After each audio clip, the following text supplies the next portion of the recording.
Алмаз Акынжанович, мыногу туризмди өнүктүрөбүз деп атабыз, бирок биздин эс алуучу жайларыбызга бара турган жолдорубуз начар, билесиздер.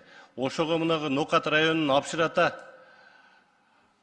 Кулатов айыл өкмөтүнүн Апшырата эс алуучу жайынын жеринде элдер шарттарды өздөрү жасаган, бирок жолубуз начар. Ошону жол министрлигине айтсаңыз, шарттарды жолду түзүп берсе, калган жагын жергиликтүү эл жасап алат. Ошол жерде дагы бир маселе бар. Кече күнү баарыңыздар көрдүңүздөр, Каргашалуу жанагы биздин сел жүрүп, элдер окуя болду. Элдер жанагы жабыркады. Ошол жерде бир көпүрө бар, Апшырата айылында, Апшыра Минтранстан жол министрлигинен курулган бир көпүрө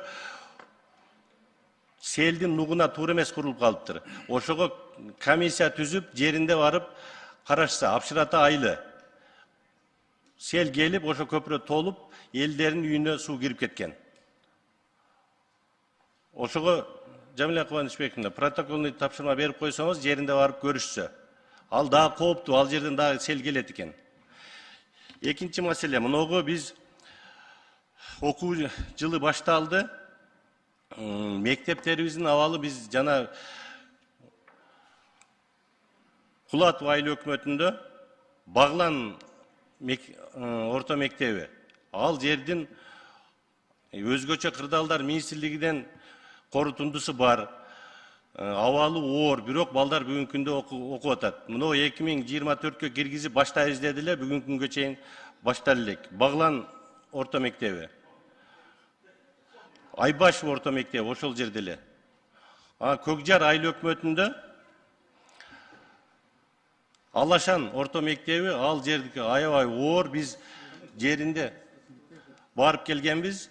Мекенчил тобу ошол жерде көчмө жыйын өткөргөн. Министрликтен быйыл 2024-тө баштайбыз деп убада берди эле, бирок бүгүнкү күнгө чейин башталып элек. Ошону протокольный тапшырма берип койсоңуз, ошол жерде балдар ошол жерде окуп атат. Рахмат. Рахмат, аппарат эске алынып